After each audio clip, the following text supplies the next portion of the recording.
जी 9th class हम exercise के numericals कर रहे हैं। पेज नंबर 54 पर हमारे जो न्यूमेरिकल्स हैं, अब हम करेंगे 2.5 न्यूमेरिकल। देखिए इस न्यूमेरिकल को समझने के लिए हमारे पास दो सिचुएशंस हैं। अगर आप स्टेटमेंट गौर से पढ़ें कि पहले हिस्से में एक कार मूव कर रही है P से Q में, ठीक है। इस दौरान 5 सेकंड तक उसकी स्पीड मेंटेन है 40 मीटर पर सेकंड की। तो 40 मीटर पर सेकंड की स्पीड मेंटेन का मतलब ये हो गया कि इस दौरान इस मूविंग ऑब्जेक्ट की स्पीड यूनिफॉर्म स्पीड कहलाएगी। अच्छा, इसके बाद आगे ये कहता है कि अगले 10 सेकंड में वो कार रेस्ट कंडीशन में आ रही है, यानी कि velocity with respect to time decrease कर रही होगी और फाइनली r पोजीशन पर इसकी वेलोसिटी 0 हो जाएगी। अच्छा, इस दौरान जो टाइम लगा है वो लगा है कि बेटा 10 सेकंड। हमें पूरे न्यूमेरिकल में यहां पर क्या क्या कैलकुलेट करना है। हमने सबसे पहले ये देखना है कि कार P से R तक क्या एक्सेलरेशन रखती है। सबसे पहले तो आपने ये ध्यान में रखना है कि Q से R तक चूंकि वेलोसिटी रिड्यूस हो रही है, इस वजह से एक्सेलरेशन यहां पर नेगेटिव ली जाएगी। यहां पर एक्सेलरेशन हमारे कैलकुलेशन में नेगेटिव निकलेगी। अच्छा, मजीद इसमें हमने यूनिफॉर्म स्पीड के दौरान कार का कवर्ड डिस्टेंस S1 फाइंड करना है और वेरिएबल स्पीड में S2 डिस्टेंस हमने कैलकुलेट करना है। फिर एंड में हम क्या करेंगे कि इस कार का टोटल डिस्टेंस हम कैलकुलेट करेंगे दोनों डिस्टेंसेस को ऐड करके। चलिए अब हम इसको स्टार्ट करते हैं। हमारे पास नोन डाटा है यहां पर, data for uniform speed v 40 metre पर सेकेंड। टाइम कितना लगा बेटा यहां पर 5 सेकेंड। जी, सबसे पहले हम इस यूनिफॉर्म स्पीड वाले हिस्से से डिस्टेंस फाइंड आउट कर लेंगे। हमारे पास डिस्टेंस का जनरल स्पीड की जनरल इक्वेशन है v s1 / t। s1 इस वजह से कहा गया है क्योंकि यहां पर हमें दो डिस्टेंसेस कैलकुलेट करने हैं। एक डिस्टेंस आएगा यूनिफॉर्म का और एक डिस्टेंस आएगा वेरिएबल का। जी, हमने यहां पर s1 को अकेला बचाया, t से डिवाइड हो रहा है, दूसरी तरफ मल्टीप्लाई हो गया। अब हमारे पास ये एक इक्वेशन बन चुकी है। इसमें हमने वैल्यूज पुट की, v की जगह आ जाएगा 40, टाइम 5 सेकंड। दोनों को बेटा आप मल्टीप्लाई करेंगे 200 मीटर। तो यूनिफॉर्म स्पीड के दौरान गाड़ी ने कितना फासला तय किया 200 मीटर। चलिए अब हम आगे चलते हैं। डाटा फॉर वेरिएबल स्पीड यानी कि Q से R रीजन के दौरान यहां पर हमारे पास नोन डाटा क्या क्या है। इनिशियल वेलोसिटी या इनिशियल स्पीड 40 मीटर पर सेकंड, टाइम कितना लगा 10 सेकंड और इन्होंने कहा है द कार बिकम्स रेस्ट। तो जब गाड़ी रेस्ट कंडीशन में आ जाएगी तो फाइनल वेलोसिटी 0 हो जाएगी। अच्छा, इसके बाद हमने इसी हिस्से में डिसेलेरेशन फाइंड आउट करनी है। देखिए याद रहे मैंने वर्ड डिसेलेरेशन या रिटार्डेशन यूज करना है। क्यों?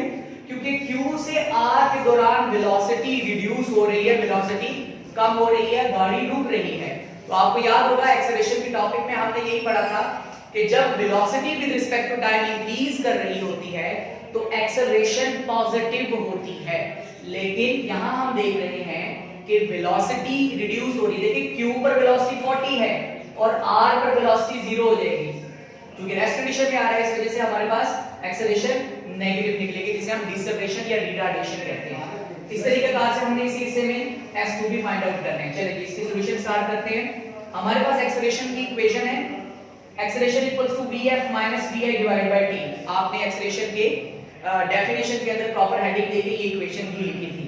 हमारे पास यही सूटेबल इक्वेशन है डाटा को देखते हुए। जी, फाइनल वेलोसिटी की जगह हम लगाएंगे 0 minus as it is vi की जगह पर 40 डिवाइडेड बाय t 10। 0 माइनस 40 यानी कि -40 divided by 10, -40 divided by 10 calculation के साथ -4 मीटर पर सेकंड स्क्वायर। ये बेटा हमारे पास डिसेलेरेशन आ गई। अगर आप गौर से देखें यहां पर नेगेटिव साइन लगा हुआ है। तो जब एक्सेलरेशन के साथ नेगेटिव साइन हो तो वो डिक्रीजिंग वेलोसिटी को रिप्रेजेंट करता है और उसे हम कहते हैं रिटार्डेशन। तो रिटार्डेशन या डिसेलेरेशन कैलकुलेट हो चुकी है। चलिए हम आगे चलते हैं। अब हमने वेरिएबल स्पीड वाले हिस्से में QR रीजन में डिस्टेंस भी फाइंड आउट करना है। तो अपने डाटा को देखते हुए हमारे पास जो सूटेबल इक्वेशन थी वो second equation of motion S2 = VIT + 1/2AT²। जैसे मैंने आपको पहले बताया कि क्योंकि हमें दो डिस्टेंसेस फाइंड आउट करने हैं, इस वजह से यहां पर S2 हम यूज कर रहे हैं। वैल्यूज पुट करते बेटा इसकी जगह पर VI की जगह पर 40, T की जगह पर 10 प्लस एज इट इज 1/2 फार्मूले का एज इट इज आ जाएगा। एक्सेलरेशन की जगह पर -4 जो हमने पहले कैलकुलेट किया था। और t एज इट इज उसका स्क्वायर लेना है। ये आपने भूलना नहीं है, अक्सर स्टूडेंट्स यहां पर स्क्वायर लेना भूल जाते हैं। बेटा अगर आपका कहीं पर भी एक माइनर मिस्टेक भी हो गया तो आपका आंसर गलत निकल आएगा। जी इसकी कैलकुलेशन करते हैं। 40 multiply by 10 400 plus 1/2 as it is -4, इसकी कटिंग हो जाएगी 2 आ जाएगा बेटा यहाँ पे। 10 का स्क्वायर 100, 400 प्लस -2, ये बेटा ये वाला -2 आएगा यहाँ कटिंग के बाद, और 100 एज इट इज। -2 को 100 के साथ मल्टीप्लाई करें -200। जी 400 प्लस इनटू -200 प्लस माइनस होता है बेटा, plus minus 400 minus 200 equals to 200 metres. तो हमें ये भी क्लियर हो गया कि वेरिएबल स्पीड के दौरान इस गाड़ी ने सेम वही डिस्टेंस कवर किया कंडीशन के लिहाज से 200 मीटर। अब हम फाइनल हेडिंग देंगे टोटल डिस्टेंस। ये टोटल डिस्टेंस वो फासला है जो P से R के दौरान गाड़ी ने कवर किया है। तो ये कैसे निकलेगा? सिंपल, आपने क्या करना है, इस डिस्टेंस को और इस डिस्टेंस को ऐड कर देना है। Total distance equals to S1 plus S2, 200 plus 200 equals to 400 metre. जी कंक्लूजन में आपने जो आंसर्स निकाले हैं उसे डिस्क्रिप्टिव फॉर्म में लिख दें, बयानिया तरीके से लिख दें, या आपके जो आंसर निकले आपको एज इट इज भी लिख सकते हैं। एक्सेलरेशन -4 मीटर पर सेकंड स्क्वायर जो हमने ये कैलकुलेट की थी, और टोटल डिस्टेंस 400 मीटर जो हमने कैलकुलेट की। ये बेटा आपका numerical 2.5 page number 54 exercise numerical complete हो गया। चलिए अब हम दूसरे न्यूमेरिकल की तरफ आते हैं, 2.6 न्यूमेरिकल। जरा इसका भी सिचुएशन समझ लें आप। देखिए यहां पर भी गाड़ी मूव कर रही है पॉइंट P से Q तक। देखिए यहां ये कहा गया है इस न्यूमेरिकल में, अगर आप इसकी स्टेटमेंट देखें, A car starts from rest, एक गाड़ी रेस्ट कंडीशन से स्टार्ट हुई है। तो इसका मतलब ये हुआ कि रेस्ट कंडीशन में है तो इनिशियल वेलोसिटी बेटा इसकी हो जाएगी 0। यहां पे लिख देंगे कार एट रेस्ट, ये भी आप ऐड करेंगे यहां। जी गाड़ी रेस्ट में है इस वजह से इनिशियल वेलोसिटी 0।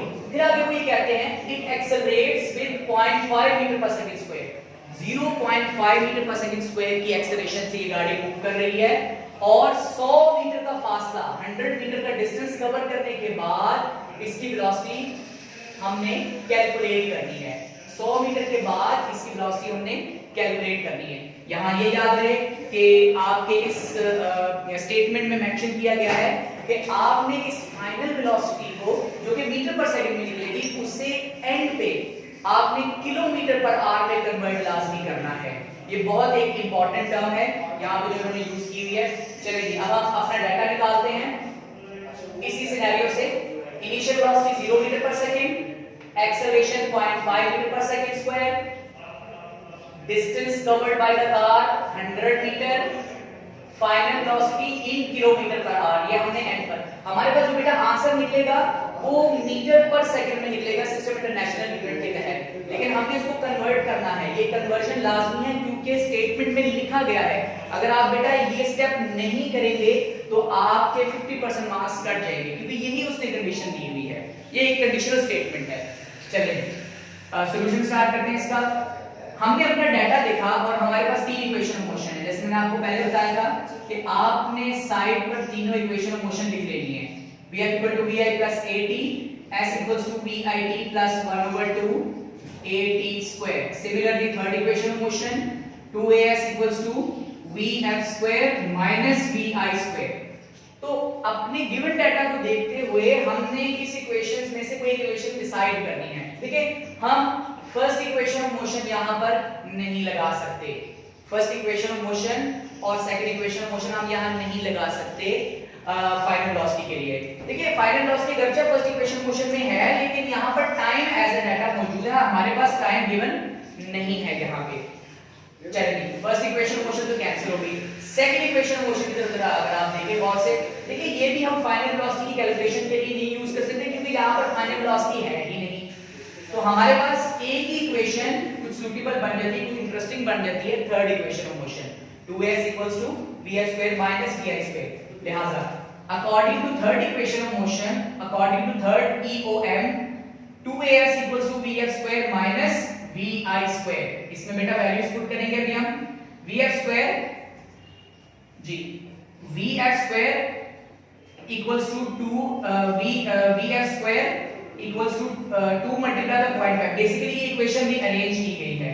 इक्वेशन कैसे रीअरेंज करेंगे हम जी, यहाँ पे आप देख लें, आपने vf स्क्वायर को बेटा अकेला बचाना है, ये माइनस का vi स्क्वायर है, दूसरा जाके प्लस का हो जाएगा, तो आपके पास इक्वेशन क्या बनेगी vf square equals to 2as plus vi का स्क्वायर। ये बेटा आपके पास इक्वेशन बन चुकी है, ये इक्वेशन रीअरेंजिंग करना जरूरी है।